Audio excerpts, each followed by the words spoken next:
Hai, gua Job. Lo lagi nyaksiin Bring Us Your Records di YouTube Miller's Record.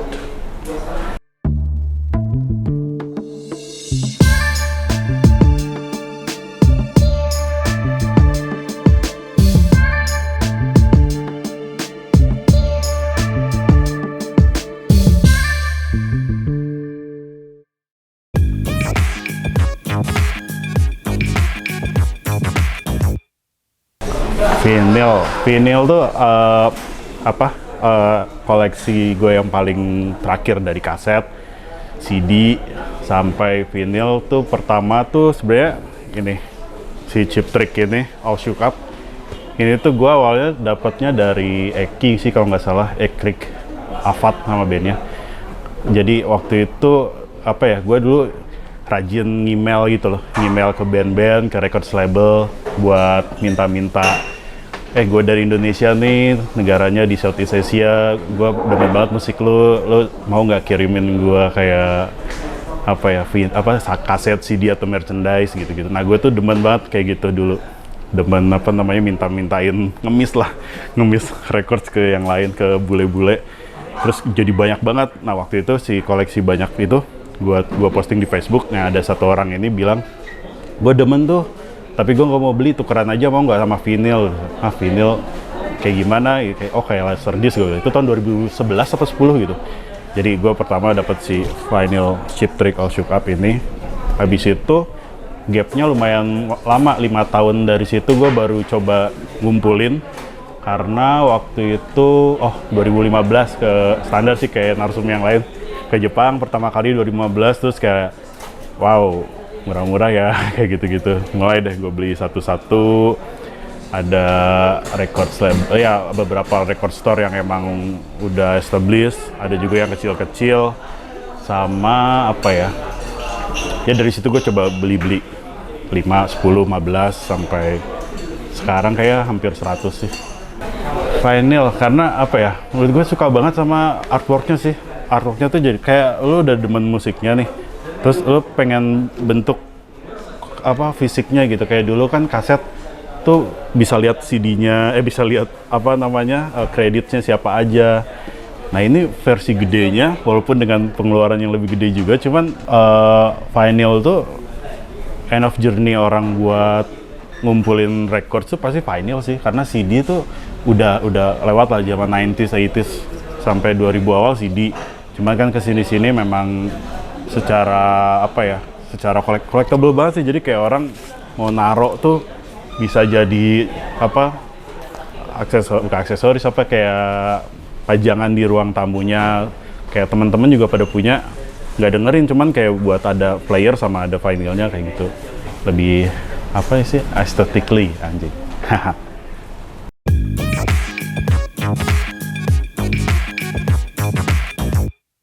Ya, dari koleksi gua tuh banyaknya tuh sebenarnya 80s J-pop kali ya, 80s J-pop, or sekarang orang pada bilang city pop.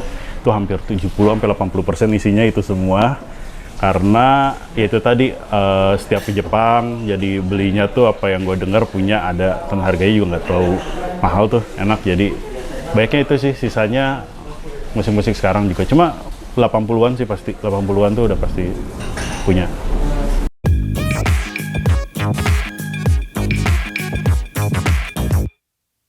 Sebenarnya kalau dibilang online atau offline, WFH atau WFO, gue tetap prefer WFO, orang ketemu langsung. Kalau nggak, giggingnya juga lebih enak langsung, karena ya itu tadi, walaupun jadi beli yang nggak mau dibeli jadi beli, cuman experience datang, dengerin ambience orang, si penjaganya nyetel apa, terus bisa ngobrolnya juga. Kayak ada satu pengalaman tuh, gue kayak sering banget ke Disunion di Shimokitazawa. Orangnya sampai nanya, nih lu tinggal di sini ya? Enggak, ini gue 2 minggu doang di sini, ntar besok balik. Kenapa emang? Lo demennya kayak gimana? Kayak gini, adult oriented rocks, misalnya kayak IOR, city pop segala macam. Ikut gue ke belakang toko di Shunion Shimokitazawa, terus kayak suruh milih barang-barang yang belum ready buat display. Jadi dapat tuh Meiko Nakahara yang Totos kayak gitu-gitu. Wah anjir, bisa ya sampai sini ya, bisa sampai ke belakang-belakang tuh. Terus kalau misalnya online, karena 2 tahun pandemi ini online, gue jadi lebih nggak terlalu ngoyo buat nyari, cuman kadang kayak playlist Spotify yang gue bikin, misalnya kayak Brazil atau enggak musik-musik di luar yang gue demen tadi.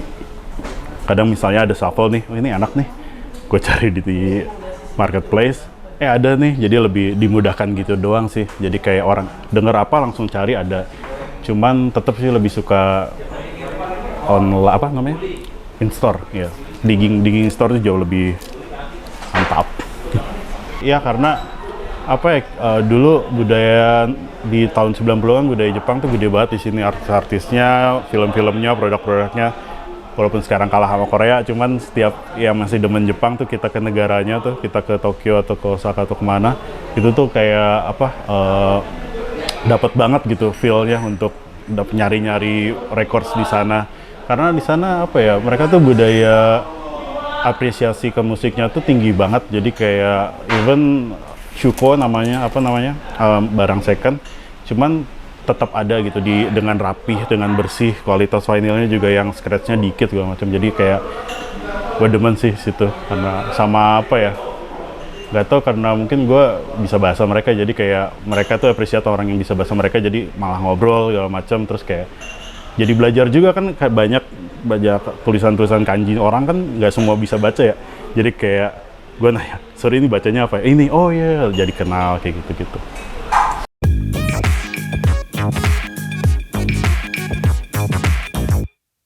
Oh, soal itu, karena gue dari sisi konsumen sebenarnya sangat diuntungkan banget ya dengan banyaknya toko-toko atau orang-orang pada banyak yang koleksi vinyl juga, bisa trading atau bisa saling jual beli gitu.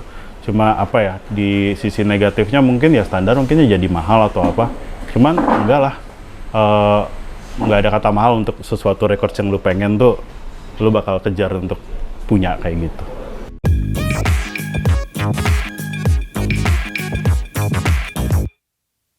Yang pertama itu adalah ini aja, Kanojo no Tokei Noshi di bahasa Sunda ya, lem itu favorit banget karena sebenarnya mereka pernah main di Jakarta. Ini tanda tangan mereka semua, ada Taiyo, ada banyak lah. Nah terus saya kenapa tertarik, nah ini waktu mereka setlist main di Jakarta. Awalnya tuh gue dengerin Lem tuh dari 2009-2010. Mereka kan masih indie pop segala macam, walaupun sekarang materinya udah berubah, tetap 80s itu. Nah si awalnya tuh waktu album Kanojo no Tokei ini, Her Watch, pertama rilis di Tokyo tuh, gue lagi liburan di sana 2018. Nah awalnya tuh ada satu acara di Shibuya Ones atau OIS gitu, gue datang. Cuman besoknya gue balik ke Jakarta, jadi duit tuh tinggal 5.000 yen, tinggal berangkat naik kereta doang lah, berangkat ke apa namanya, ke Narita. Jadi gue nggak bisa nonton konsernya lah. Jadi kayak anjir gimana cara nontonnya ya. Nah, jadi gue di sana ada si Taiyo tuh lagi berdiri, personilnya dia, otak bandnya lah. Ngobrol kan, halo gue dari Indonesia. Oh ya, lu kenal si ini nggak? Jadi emang ada temen gue yang kenal dia juga. Oh kenal, dia sempat nge-host kita waktu gue sampai nge-host dia waktu dia ke Tokyo segala macam. Oh ya, kenapa emang? Enggak, gue cuma nanya dong. Oh, di Jakarta lo ngapain, di band atau enggak, nanya kayak gitu-gitu. Gue cuma enggak kok, gue emang datang ke sini buat nonton band gitu. Nah, pas di situ dia nanya, sorry, nama lu siapa? Job. Gue bilang, oh Job, lo di Jakarta kenal yang namanya Mondo Gascaro nggak? Mondo, oh 2011 gue pernah kenal di Rooftop Sound. Kenapa emang? Enggak, gue nanya doang. Udah gue. Bandnya main nih. Si acara mulai, di Jepang kan kalau per lagu tuh nyala tuh si lampunya. Pas nyala lampunya depan gue Mondo. Tuh kayak, hah, ada lu, Dok. Lu siapa, lu temennya Ading kan? Iya Job, gue bilang. Ya di situ Lemnya manggung nih. Beres Lemnya manggung, ngobrol di luar sama Taiyo, Mondo, Sarah sama gue. Kita bawa mereka ke Jakarta yuk. Oh, ke Jakarta? Ya kita mau ada tour Asia nih segala macam. Lu bisa bantu-bantu nggak? Dari situ gue jadi kenal sama mereka lah. Akhirnya bulan Oktober kalau nggak salah mereka ke Jakarta, promo album, mereka bawa vinyl ini juga. Ini gue belinya di Jakarta. Waktu mereka manggung, terus habis itu gue jadi apa ya? Jadi kenal lah sama mereka karena jadi ngebantuin LO mereka juga. Terus kalinya 2019 gue ke Jepang, mereka nganterin gue jalan-jalan gitu di daerah Chiba. Jadi lumayan berkesan sih. Gue ada satu lagi sih album di kosan, albumnya Lem. Sampai dia rilis, jadi dia kan Asia Tour tuh, Lem. Sampai di thanks to-nya ada nama gue gitu aja. Kayak wow, oke, keren. Semoga bisa kesini lagi ya, Lem. Yang kedua, ini album wajib buat yang dengerin city pop. Gue nggak bawa Tatsuro, gue nggak bawa Maria Takeuchi karena itu kalian juga udah pada tahu dan udah pada punya kali ya. Ini Eiichi Otaki ini umurnya udah 40 tahun, album ini Long Vacation. Ini tuh 2021 kemarin ada commemorative event di Tokyo, dia 40 tahun ngerayain album Long Vacation-nya Eiichi Otaki. Ini yang rilis Niagara Records, itu label legendaris banget di Jepang. Dan apa ya, Eiichi Otaki itu awalnya gue taunya dari, kalau lu tahu tahun 97-98 dulu, gue juga masih 10 tahunan gitu sih. Itu ada film namanya Love Generation, ada si judulnya, opening songnya tuh si Eiichi Otaki yang judulnya Shiawasena Ketsumatsu. Itu tuh dulu orang pada tahu lah lagu-lagu itu. Nah, sebenarnya lagu Shiawasena Ketsumatsu itu nggak ada di album ini sih, cuman di album ini tuh benar-benar jadi paling legendary lah. Dia orang pada memuja lah album ini. Dari artworknya juga yang bikin Hiroshi Nagai, ilustrator paling beken lah untuk city pop. Pasti dia banyak banget yang make dia dari dulu, dari tahun 70 sampai sekarang juga banyak yang make Hiroshi Nagai buat bikin artwork. Kayak gini nih dia lukis loh, bukan seni grafis, cuman dia lukis. Terus sama ya kesempatan juga gue bisa ketemu sama si Hiroshi Nagai-nya di event waktu itu di Shibuya tahun 2017. Nah itu legend banget lah, dia udah tua gitu, kayak 60-70 tahun gitu, tapi beken. Sama ada di balik ceritanya itu, gue berapa bulan lalu ya, September atau Agustus gitulah, gue di interview via Zoom meeting sama Fuji TV nationwide di Jepang. Semua diceritain yang suka city pop dari mancanegara di luar Jepang tuh ada siapa aja. Nah gue kebetulan bareng waktu itu sama band yang gue urus, Iku Baru. Dia nginterview juga kenapa lo demen city pop, sama kenapa album ini bersejarah buat lo gitu. Terus kayak apa yang gue tadi cerita tuh tentang tahun 90-an J-pop gede di Indonesia, album si ini Eiichi Otaki juga sempat didengar di sini. Itu gue jadi bisa ngomong langsung ke halayak Jepang dan disiarin secara nationwide sama Fuji TV. Itu kayak album ini gokil sih. Ini gue beli di Jepang sih tentunya. Di sini kayaknya udah mulai banyak. Tapi gue lihat di situ ada yang Go Go Reggae. Habis itu record yang ketiga. Nah, ini sama kayak ini yang bikin ya. Jadi sebenarnya gue ngurus satu band. Bandnya itu tuh dia jauh lebih, bukan dikenal sih, jauh lebih didengar mungkin ya. Ya mungkin dikenal juga sama, itu band Bandung, band Indonesia. Nama bandnya Iku Baru. Jadi promosi. Ini album ini rilis 2015. Ini album pertama mereka, Amusement Park. Itu waktu itu rilisnya awalnya 2014 di Jepang, CD, format CD rilis. Habis itu pas tour Jepang mereka pertama kali, mereka rilis ini vinylnya. Ini yang rilis label sana. Nah si Amusement Park ini tuh kayak bener-bener ini apa ya, kayak karir mereka tuh ditentuin dari album ini sih. Ini sampai dirilis ke 4 format, kaset, CD, vinyl, double disc ya, 4 format dari tahun 2014 sampai tahun lalu 2021. Album ini sebenarnya ini agak lucu sih cerita ini. Ini yang ngedesain Eiichi Otaki, sorry. Ini yang ngedesain si Hiroshi Nagai, sama kayak Long Vacation. Ini kalau lo tahu di Bandung kan ada jembatan layang ini nih, dibikin city popnya versi mereka dengan aksen pohon kelapa, nggak tahu kenapa. Nah, ini juga sama, dia yang bikin EP juga, Brighter. Ini sama yang bikin si Hiroshi Nagai juga. Orang yang denger desain pasti tahu lah, dia legend banget. Ini tanda tangannya dia nih. Ini gue sempat ketemu sama orang yang ngedesainnya, Hiroshi Nagai, di Aoyama, Tokyo. Oh iya, ini mau cerita juga. Ini sebenarnya ini walaupun rilis 2015 dan bandnya ini gue kenal, waktu mereka rilis ini tur Jepang pertama kali, gue di WhatsApp masih Iqbal mau nitip nggak, harganya sekian rupiah kalau dirupiahin 400.000 atau GoPay gitu. Terus gue kayak tahun 2015 kayak baru 2 tahun di Jakarta, duit masih pas-pasan lah, tar dulu deh gue bilang gitu. Ternyata di tahun 2020 gue akhirnya dapat ini dengan harga yang anjir banyak, gede banget lah, pokoknya 2,5 juta apa di Yahoo Auction.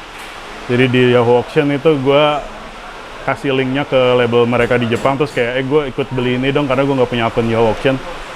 Bidding aja sampai ya 2 komaan segitulah. Jadi gue beli dengan harga yang paling dari antara koleksi gue, mungkin ini yang paling gede, paling harganya mahal, 2,5 juta. Jadi dagang. Yang ini harganya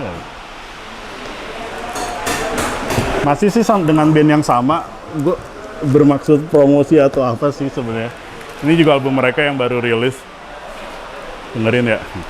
Ini 2000, rilisnya Record Store Day, Japan Record Store Day 2021, tahun lalu sih baru rilis. Masuk ke berikutnya ada ini Prefab Sprout. Ini band paling kayak jarang banget ada orang yang tahu kali. Prefab Sprout itu band Inggris, gedenya di tahun 80-an. Orang yang demen apa ya istilahnya sekarang tuh, bukan city pop juga sih. Apa ya? Kayak ya sebenarnya pop 80s aja sih. Ini rilisnya sama Kitchenware Records tahun berapa nih ya? Tahun 88. Ini album gue beli di Jepang. Ada satu lagu judulnya Nightingales, itu bener-bener paling memorable lah. Gue pertama tahu tuh tahun 2008-2009. Gue tau band ini juga dari temen gue namanya Edwin.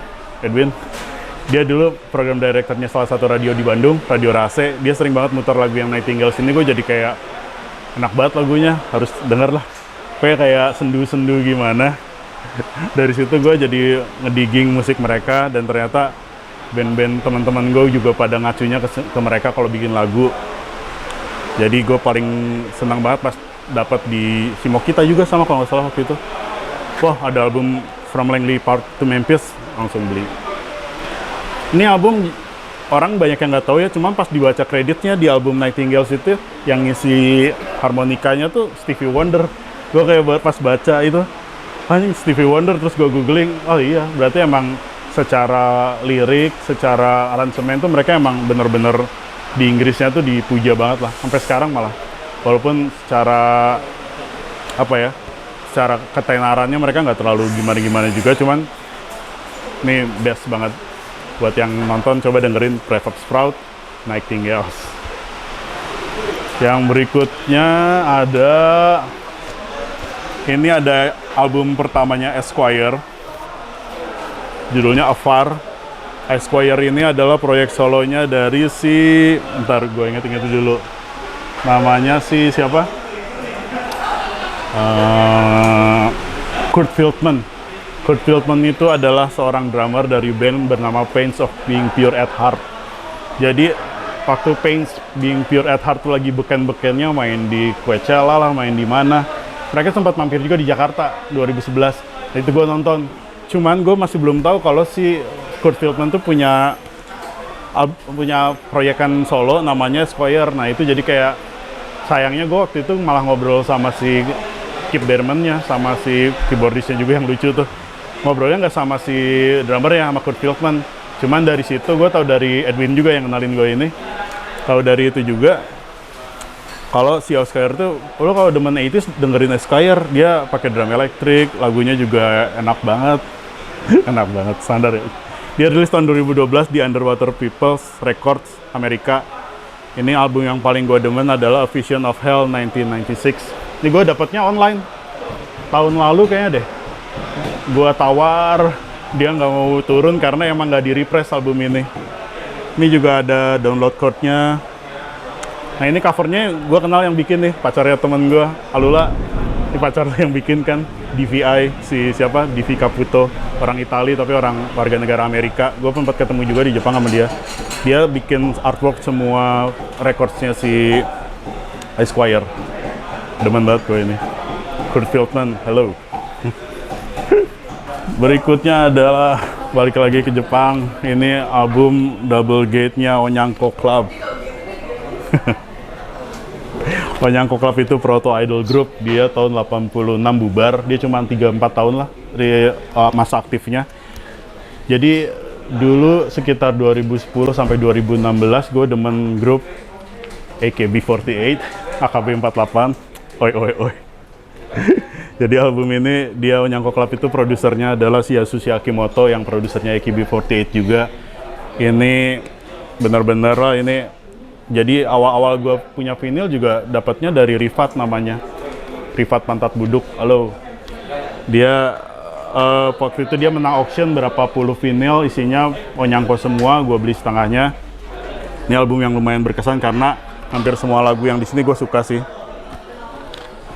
Nih. Di sini tulis namanya. Nah, ada Minayo Watanabe juga, Sonoko Kawai, Sayuri Kakusho, banyak lah. Dengerin Onyanko Club, Panic the World.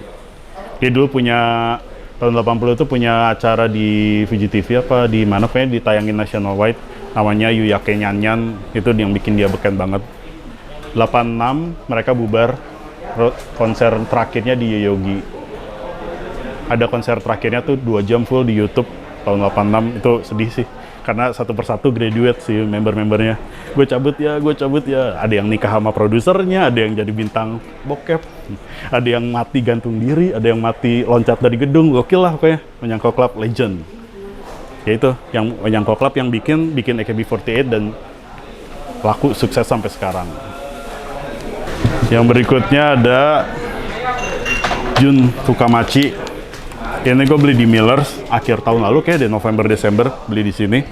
Ini gue juga nyari-nyari dan ternyata ada di Millers. Gue kayak wah gak usah harus jauh-jauh beli online dari Discogs atau dari mana, cuma ada di Millers. Gue datang ke sini, gue nyampe sini ada, oke gue cabut.